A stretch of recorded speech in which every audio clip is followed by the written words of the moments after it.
Shikues të nderuar, ju përshëndes, jemi në minutat e ditarit informativ në RTS Gjirokastra, kundër të tjera sot të keni mundësinë të ndiqni. Muzeumet ishin në qendër të aktivitetit të organizuar në Gjirokastër në kuadër të javës së kulturës suedeze. I pranishëm në këtë event ishte edhe ambasadori suedez në Shqipëri Niklas Strom, i cili u shpreh mbi rëndësinë e trashëgimisë kulturore dhe përcjelljen e saj në breza. Sezoni turistik po ndikon në dukshëm në tregun e punës në qarkun e Gjirokastrës. Gjatë kësaj periudhe, numri përfituesve nga pagesa e papunësisë ka pësuar një ulje të lehtë, duke zbritur në 150 persona nga 170 që ishin më parë. Në Bashkinë e Kunispolit krahas zhvillimit të bujqësisë, një rol të rëndësishëm në ekonomi lokale luan edhe sektori blegtorisë dhe ai bletarisë. Me një numër të konsiderueshëm krerësh bagti dhe qindra koshere bletësh, banorët po ndërtojnë modele të qëndrueshme prodhimi. Ksamili ka pritur këtë fundjavë turneun e parë ndërkombëtar të futbollit, një ngjarje sportive që u zhvillua për herë të parë në Shqipëri. Ky aktivitet sportiv mblodhi së bashku 6 ekipe nga 5 shtete të ndryshme. Ju njohim tani më gjerësisht. Muzeumet ishin në qendër të aktivitetit të organizuar në Gjirokastër në kuadër të javës së kulturës suedeze. I pranishëm në këtë event ishte edhe ambasadori suedez në Shqipëri Niklas Strom, i cili u shpreh mbi rëndësinë e trashëgimisë kulturore dhe përcjelljen e saj në breza. Java kulturore suedeze u ndal në Gjirokastër me një aktivitet që u kushtohet muzeve. Rani Kasapi, drejtoreshe e ekspozitave në Muzeumet Kombëtare të Kulturave Botërore në Suedi, bëri një prezantim të këtyre muzeve ndërsa foli edhe për rolin e tyre në ditët e sotme. Sigurisht që konteksti i muzeve që unë menaxhoj në Stockholm, që janë 4 muze të ndryshëm të kulturave botërore të ndryshme, kanë një tjetër profil, dhe ndërkohë që Gjirokastra me sa shikoj janë muze më të vegjël dhe më me përmbajtje të tjetër, por që do gjejnë këtë lidhjen midis dy shteteve tona. Në aktivitetin e titulluar Ruajtja e së kaluarës, formësimi i së ardhmes, ishte prezente edhe ambasadori suedez në Shqipëri, Niklas Strom. I'm very happy to be here. Jam shumë i lumtur që jam në Gjirokastër në kuadër të javës së kulturës suedeze. Është një javë e rëndësishme për Suedin. Bëjmë evente edhe jashtë Tiranës, siç është edhe ky. Sot flasim për muzet, rëndësinë e trashëgimisë kulturore dhe si ja përcjellim brezave të rinj. And we do one event. Edith Pula, si themeluese e një prej muzeve në Gjirokastër, i pari kushtuar polifonisë, tha se e rëndësishme është që të kuptojmë rëndësinë e muzeve, jo vetëm si atraksion turistik, por edhe për ruajtjen e historisë e kulturës sonë kombëtare. Është një muze që i dedikohet polifonisë. Polifonia është e Gjirokastrës.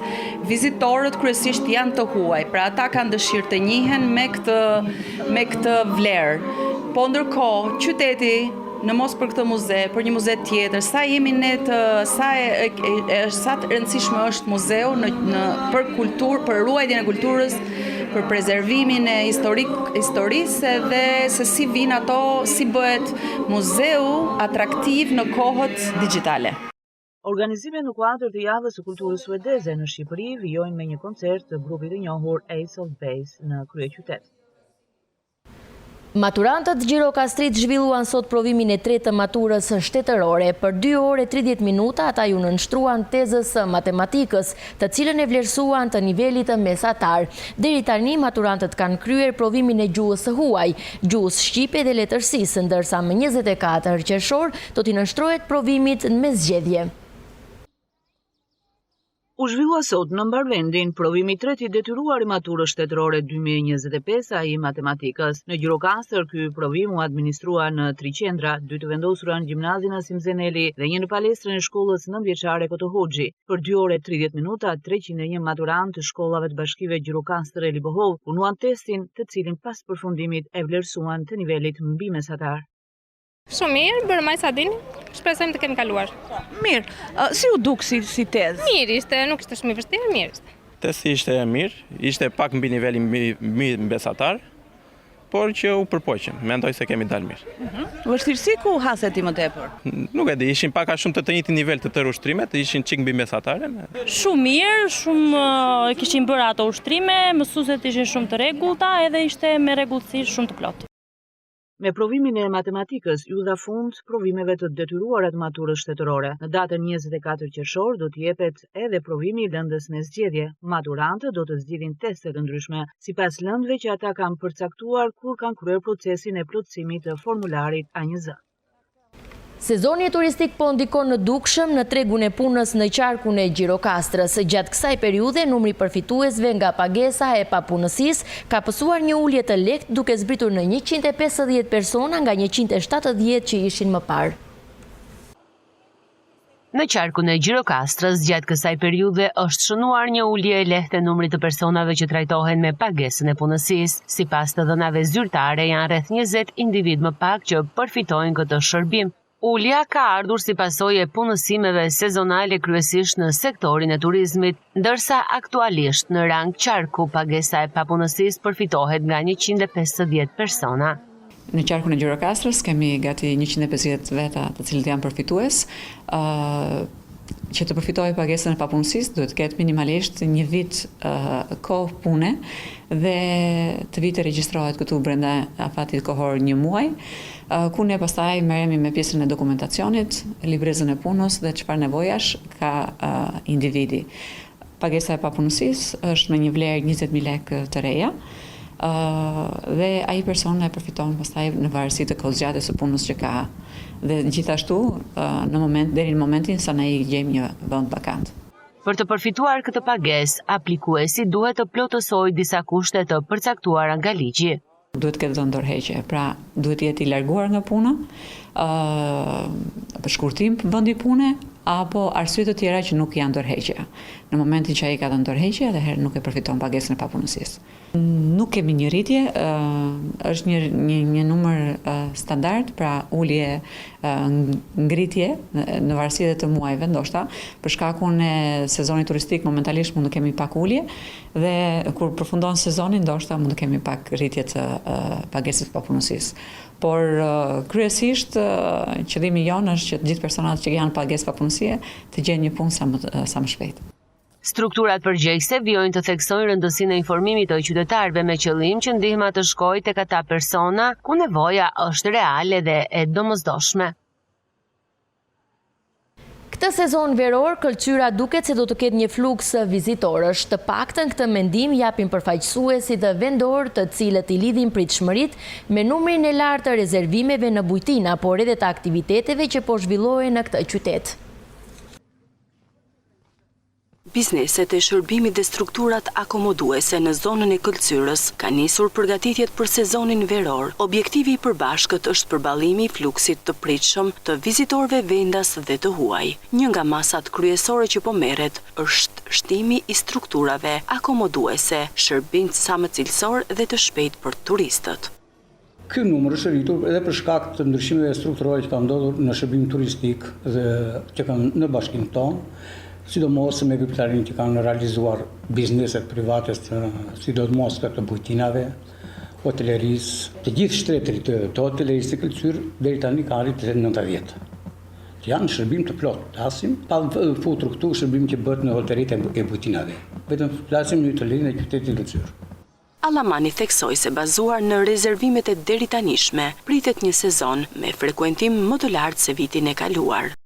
Në dallim me vitet e kaluara, këtë vit kemi dhe një shtesë me numër ardhje turistëve të huaj dhe të vendas me rreth 23% në krahasim me vitin 2024. Ky numër është rritur edhe për shkak të ndryshimeve strukturore që kanë ndodhur në shërbim turistik dhe që kanë në bashkinë tonë, sidomos me veprimtarinë që kanë realizuar bizneset private, sidomos të bujtinave, hotelerisë dhe njëkohësisht vetë natyra e vendit Bashkisë Këlqyrë ofron mundësi për të trekur më shumë numër turistëve, sidomos grupe e Këlqyrës.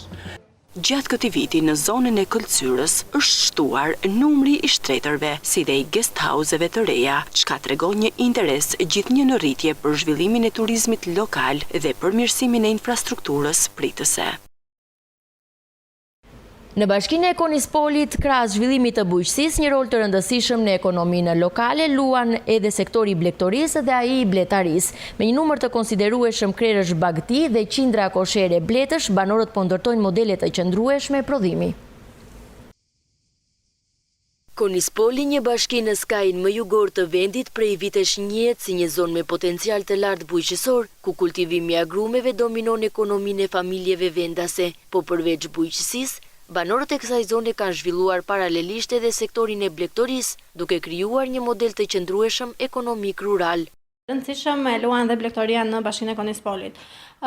Kemi diku rreth 4.000 gjeth në total, lopë përgjithse kemi diku te 3.000, dhe të imta diku te 48.000 krerë. Momentalisht të gjitha krerët tani shtektojnë për vende të tjera, ikën domethënë nga Bashkia e Konispolit, kanë lidhur kullota me fshatra të tjera dhe bëhen shtektimi baktive.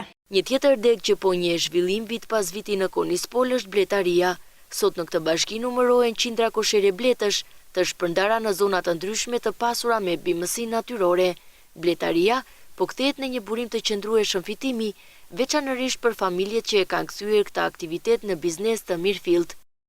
Në bashkinë e Konispolit një vend të rëndësishëm zë shumë dhe bletaria, ku numri i koshereve të bletëve vjen vazhdimisht duke u rritur. Kemi deri në vitin 2019 kanë qenë diku te 3.500 koshere dhe tani kemi arritur një vlerë diku te 5.000.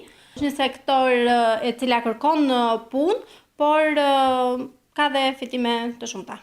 Zhvillimi qëndrueshëm i bujqësisë, blegtorisë dhe bletarisë në bashkinë e Konispolit tregon jo vetëm për potencial natyror të zonës, por edhe për përkushtimin e banorëve që prej vitesh punojnë tokën dhe kujdesen për blegtorinë. Qyteti turistik i Sarandës nuk ka tualete publike në dispozicion të vizitorëve apo vendasve. Një nga 2 tualetet publike që funksionojnë prej vitesh në qytetin e Sarandës është mbyllur, ndërkohë që qytetarët apelojnë për rivënien në funksion, sidomos në këto ditë me fluks të lartë të vizitorësh.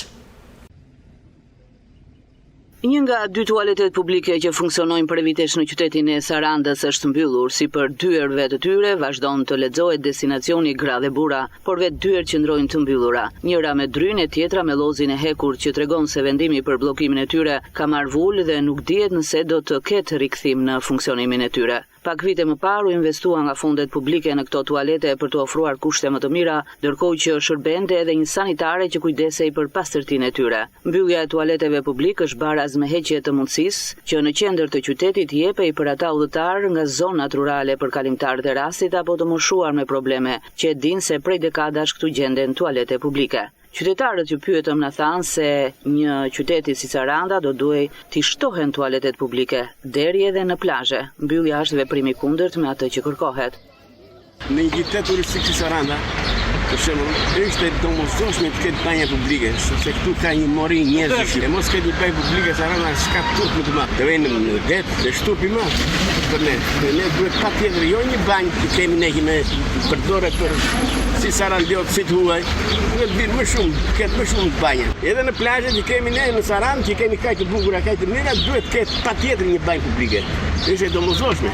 Të paktën të hapet ajo të vetë të funksionim, të fujet të funksionim ajo atje që ka bllokuar. Unë ka marrë vesh, që ta dini dhe juve u ka marrë vesh si duket kur e kanë privatizuar. Një qytet me kaq popullsi, me kaq vizitor, duhet të kishte edhe 2-3 të tjera banje publike.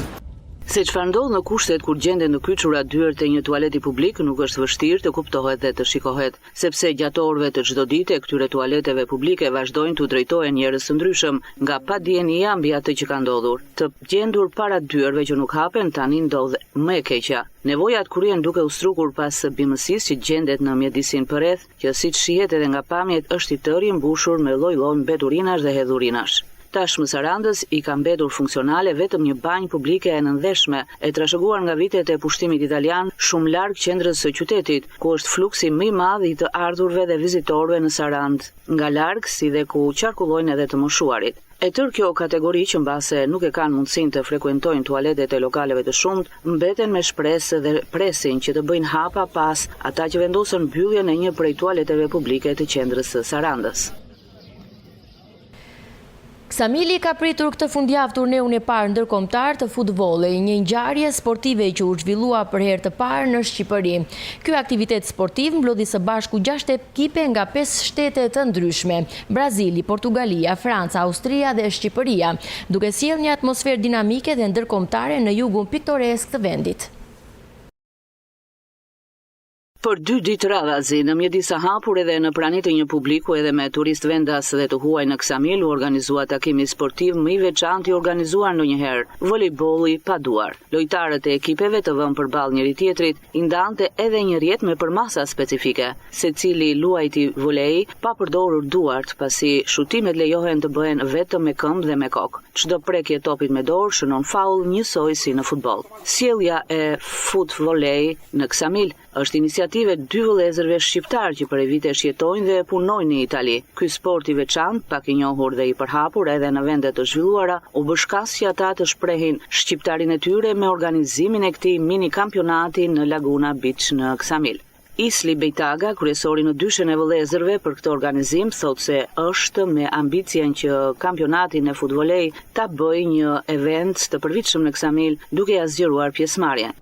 Sot jemi këtu për herë të parë në këtë turne ekzibicion, ku marrin pjesë ekipet më të forta edhe po sjellim në Shqipëri një sport të ri që nuk njihet mirë, nuk njihet akoma, po ne jemi të parët që sjellim në Shqipëri këtë sport, duam që shqiptarët ta njohin, ta ndjekin edhe sidomos ta kuptojnë se sa i rëndësishëm mund të jetë ky sport për Shqipërinë, edhe sa mund ta rrisi turizmin edhe sportin në Shqipëri nëpërmjet këtij formatit ndërkombëtar.